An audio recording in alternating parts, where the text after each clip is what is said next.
Hello student, Shivam sir physics वाला में आपका स्वागत है। आज हम क्लास 10th की साइंस में फिजिक्स का पार्ट लेके आए हैं। तो फिजिक्स के पार्ट में आपका सबसे पहला चैप्टर हम लोग आज पढ़ेंगे। जितने भी इसमें इम्पॉर्टेंट क्वेश्चन होंगे हम उन्हीं टॉपिकों की बात करेंगे, बाकी हम यहाँ पे आपका छोड़ देंगे। तो देखिए हम लोग देखते हैं सबसे पहला आपका जो चैप्टर आपका है वो आपका क्या है, प्रकाश का परावर्तन, और हम लोग कह सकते हैं प्रकाश का परावर्तन तथा अपवर्तन। सबसे पहला चैप्टर क्या है, प्रकाश का परावर्तन तथा अपवर्तन। अगर हमारी वीडियो आप लोगों को पसंद आए तो चैनल को सब्सक्राइब जरूर कर लीजिएगा और कमेंट बॉक्स में जरूर बताइएगा कि हमारी वीडियो कैसी है, ठीक है ना। कमेंट आप जरूर कीजिएगा। आइए हम लोग देखते हैं कि सबसे पहला आपका टॉपिक क्या है। सबसे पहला टॉपिक हमने यहाँ पे लिया है, देखिएगा। सबसे पहला टॉपिक आपका क्या है, प्रकाश। क्या है, प्रकाश है, ठीक है ना। जिसमें हम लोग देख पाते हैं वही क्या होता है, प्रकाश होता है। तो हम लोग यहाँ पे बात करते हैं प्रकाश होता क्या है। तो हमने यहाँ पे लिखा है प्रकाश क्या है, प्रकाश एक प्रकार की ऊर्जा है। प्रकाश क्या है, प्रकाश एक प्रकार की ऊर्जा है जिसकी उपस्थिति में हमें क्या दिखाई देती हैं, वस्तुएं दिखाई देती हैं। जिसकी उपस्थिति में हमें वस्तुएं दिखाई देती हैं। अब हमें आप ये भी बता देते हैं, प्रकाश जो आपको दिखाई देता है, क्या प्रकाश आपको नहीं दिखाई देता तो प्रकाश कैसा होता है, अदृश्य होता है। प्रकाश कैसा होता है, अदृश्य होता है। प्रकाश आपको स्वयं दिखाई नहीं देता है, प्रकाश स्वयं दिखाई नहीं देता है। क्या हमने बताया, प्रकाश एक प्रकार की ऊर्जा है जिसकी उपस्थिति में हमें वस्तुएं दिखाई देती हैं, अर्थात प्रकाश अदृश्य है, प्रकाश स्वयं दिखाई नहीं देता है। अगले आपकी हेडिंग है प्रकाश के गुण। तो हमने ये भी आपके नोट कर रखे हैं कि जितनी जल्दी वीडियो बन जाए। तो यहाँ पे जो प्रकाश के गुण हैं वो हमने मुख्य ले रखे हैं। प्रकाश के गुण निम्न होते हैं। तो देखिए कि सबसे पहला आपने देखा होगा जब भी सूर्य की किरण निकलती है ना, तो उसमें क्या होता है, ऊर्जा होती है। क्या होती है उसमें, ऊर्जा। तो हम लोग कहते हैं यहाँ पे कहेंगे हम लोग प्रकाश में क्या होती है, ऊर्जा होती है। प्रकाश में क्या होती है, ऊर्जा होती है। और जब किरण निकलती है वो हमेशा कैसी निकलती है, जब भी सूर्य से किरण निकलती है दोस्तों ना, तो एकदम सीधी निकलती है। कैसी निकलती है, सीधी निकलती है। तो हम लोग कह सकते हैं प्रकाश सदैव सीधी रेखा में चलता है। प्रकाश कैसे चलता है, सदैव सीधी रेखा में चलता है। अब हम लोग बात करें, अगर जहां पे वायु नहीं होगी क्या प्रकाश वहां पे चल सकता है। तो हम लोग हाँ जहाँ कह सकते हैं प्रकाश निर्वात में भी चल सकता है। प्रकाश निर्वात में भी चल सकता है। आगे हम लोग बात करें निर्वात में प्रकाश की चाल कितनी होती है। तो निर्वात में प्रकाश की चाल 3 गुणे 10⁸ मीटर प्रति सेकंड होती है। कितनी होती है, 10⁸ मीटर प्रति सेकंड होती है। अगर हम लोग आगे बात करें कि 5वां पॉइंट हमने यहाँ पे ले रखा है, प्रकाश की तरंगदैर्घ्य कितनी होती है। प्रकाश की तरंगदैर्घ्य 3900 एंगस्ट्रॉन से 7800 एंगस्ट्रॉन तक होती है। कितनी होती है, 7800 एंगस्ट्रॉन तक होती है। इसी क्रम में आपका अगला टॉपिक है प्रकाश का परावर्तन, जिसको हम लोग इंग्लिश में बोलते हैं रिफ्लेक्शन ऑफ लाइट। क्या बोलते हैं, रिफ्लेक्शन ऑफ लाइट। तो देखिएगा यहाँ पे हमने इसका चित्र बना रखा है। तो देखिएगा अगर हम लोग यहाँ पे इसको क्या मान लें, एक टॉर्च मान लें। क्या मान लें, टॉर्च। अगर हम टॉर्च से इस समतल दर्पण पर अगर प्रकाश डालते हैं तो ये जितने कोण पर हम ये टॉर्च को घुमाते जाएंगे उतने कोण पर ये प्रकाश वापिस होता रहेगा। तो हम लोग यहाँ पे कह सकते हैं, तो जो आने वाली किरण होती है उसको हम लोग बोलते हैं आपतित किरण। क्या बोलते हैं, आपतित किरण बोलते हैं। अब देखिएगा यहाँ पे जो लौट के आती किरण उसको हम लोग बोलते हैं परावर्तित किरण, और जो इसको संतुलित करता है वो क्या होता है, अविलंब होता है। क्या होता है, अविलंब होता है। ये आपका होता है आपतन कोण, ये आपका होता है परावर्तन कोण। ये जो पृष्ठ आपको दिख रहा है ये आपका होता है चिकना पृष्ठदार तल। हमने लिख भी रखा है चिकना पृष्ठदार तल।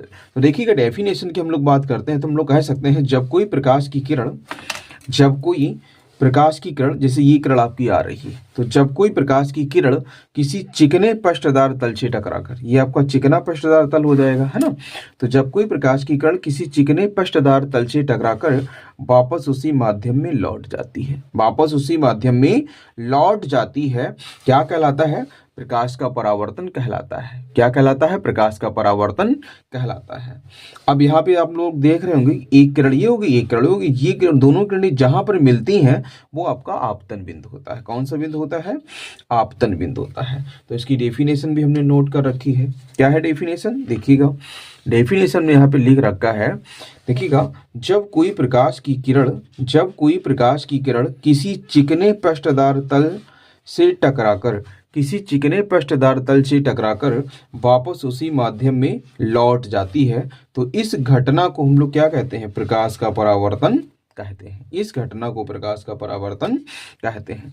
अगर हम लोग अब यहाँ पे इसके नियम की बात करें तो आप लोग यहाँ पे देख रहे होंगे, ये आपकी आपतित किरण है। कौन सी? ये आपतित किरण, और ये देखिएगा आपकी परावर्तित किरण। ये आपतित किरण हो गई और ये आपकी क्या हो गई? परावर्तित किरण। आपतित किरण और परावर्तित किरण तथा आपतन बिंदु पर अभिलंब, आपतन बिंदु पर अभिलंब, तीनों कैसे होते हैं? देखो एक ही तल में होते हैं। तीनों कैसे होते हैं? एक ही तल में होते हैं। ये आपका पहला नियम हो जाएगा।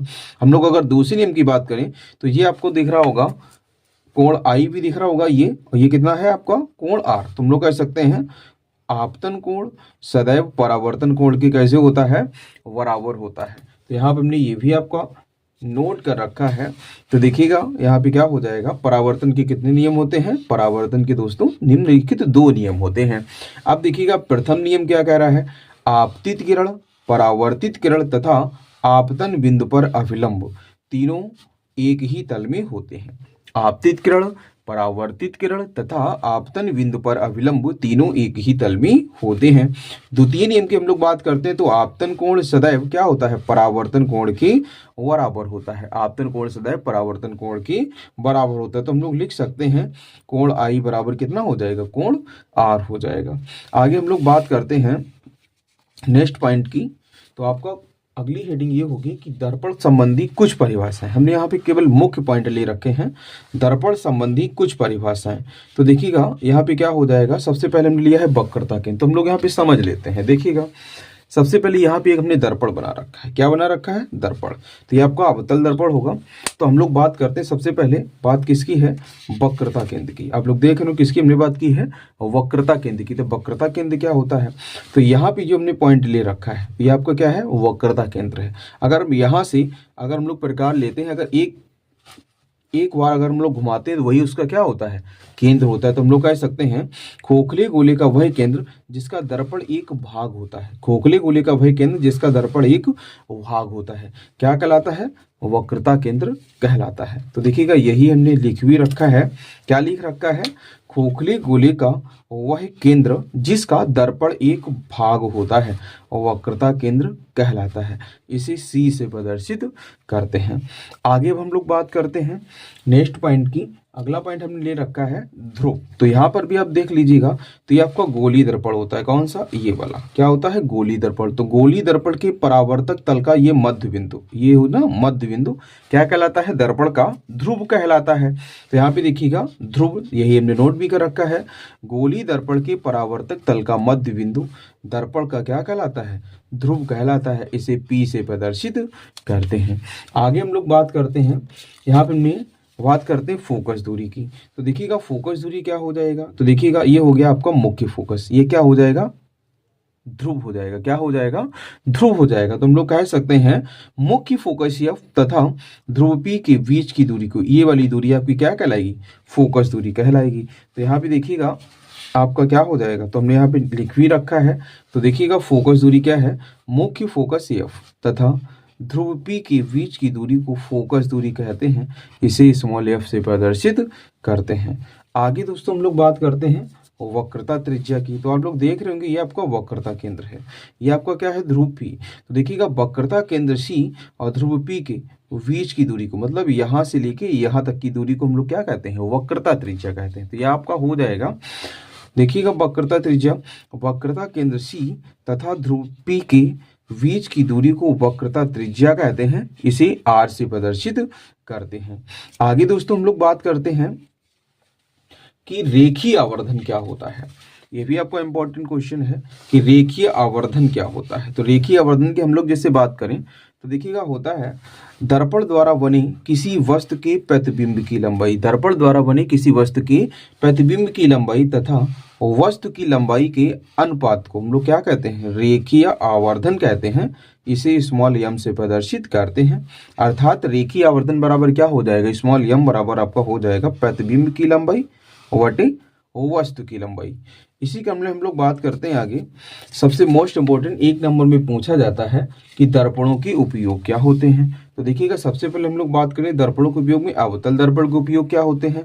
तो अवतल दर्पण के उपयोग क्या होते हैं? तो अवतल दर्पण का जो उपयोग होता है सबसे मुख्य है कि मोटर कारों, रेलवे इंजनों, स्टीमरों तथा सर्च लाइट लैंपों में परावर्तक के रूप में तथा डॉक्टरों द्वारा आंख, नाक तथा गले इत्यादि को देखने में किया जाता है। क्या किया जाता है? देखने में किया जाता है। आगे हम लोग बात करते हैं अब उत्तल दर्पण के उपयोग क्या होंगे। तो उत्तल दर्पण का हम लोग उपयोग की बात करें तो इसका उपयोग जैसे देखा होगा गली और बाजारों में साइड में क्या लगे होते हैं, वो लट्ठे लगे होते हैं, लट्ठे पे बल्ब लगे होते हैं या हम लोग कह सकते हैं लाइटें लगी होती हैं, तो उन लैंपों में किया जाता है। तो देखिएगा इसका उपयोग गली तथा बाजारों में लगी लैंपों के ऊपर किया जाता है, लैंपों के ऊपर किया जाता था। इसका उपयोग वाहनों में पीछे का दृश्य देखने के लिए किया जाता है। जैसे हम लोग कह सकते हैं ट्रक ड्राइवर के पास लगा होता है, बस ड्राइवर के पास लगा होता है, तो पीछे की वस्तु देखने के लिए किसका उपयोग किया जाता है? किसका उपयोग किया जाता है? उत्तल दर्पण का उपयोग किया जाता है। अगर हमारी वीडियो आप लोगों को पसंद आई हो तो चैनल को सब्सक्राइब करें और वीडियो को ज़्यादा से ज़्यादा शेयर करें। Thank you.